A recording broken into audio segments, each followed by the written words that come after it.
महाराष्ट्र विधानसभा निवडणुकीच्या निकालानंतर महायुतीत सत्ता स्थापनेच्या हालचाली सुरू आहेत।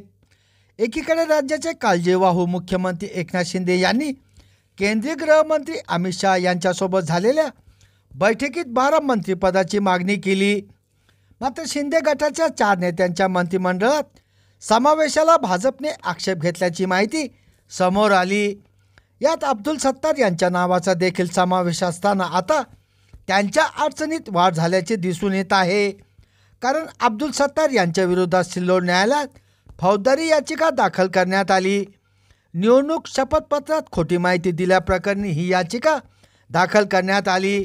सादर करण्यात आलेल्या याचिकेत त्यांची आमदारकी रद्द करण्याची मागणी करण्यात आली।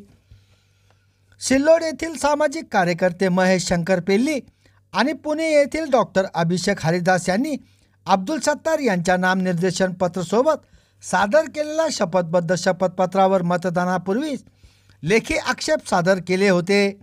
परंतु या आक्षेपावर निवडणूक आयोगाने अद्यापपर्यंत कोणतीही कारवाई केलेली नाही। त्यामुळे शपथपत्रात खोटी, भ्रामक आणि दिशाभूल माहिती देणे हा लोकप्रतिनिधी अधिनियम 1951 कलम 125 अनुसार गुन्हा आहे। तक्रारीबाबत आयोगाने कोणतीच कारवाई न केल्यामुळे या प्रकरणात सिल्लोड दिवाणी तथा फौजदारी न्यायालयात फौजदारी याचिका दाखल करण्यात आली। अब्दुल सत्तार हे सातत्याने प्रत्येक निवडणुकीत खोटी माहिती देऊन निवडणूक लढवत आहेत। त्यामुळे मतदारांची फसवणूक होऊन मानव अधिकार हक्काचा भंग होत आहे, असा गंभीर आरोप याचिकेत करण्यात आला। याचिकेत अब्दुल सत्तार, अब्दुल नबी व निवडणूक निर्णय अधिकारी लतीफ इब्राहिम पठाण यांना प्रतिवादी बनवण्यात आले। यामुळे अब्दुल सत्तार यांच्या अडचणी वाढल्याचे दिसून येत आहे। दरम्यान काही दिवसापूर्वी महेश शंकर पेल्ली यांनी अब्दुल सत्तार यांच्या निवडणूक शपथपत्रात 16 चुका असल्याचे सांगताना त्यांची उमेदवारी रद्द करण्याची मागणी निवडणूक आयोगाकडे केली होती। यात त्यांनी सत्तारांनी शपथपत्रात दाखवलेल्या मालमत्तेचा तपशील आणि प्रत्यक्ष मालमत्ता याच्यामध्ये प्रचंड तफावत असल्याचे निदर्शनास आणून दिले। तसेच मालमत्तांचे क्षेत्रफळ हे चुकीचे दाखवण्यात आले।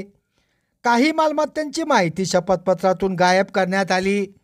विविध सहकारी संस्थांमध्ये सत्तार यांच्याकडे असलेल्या शेअर्सबाबतची खोटी माहिती देण्यात आल्याचा आरोपही त्यांनी यामध्ये केला होता।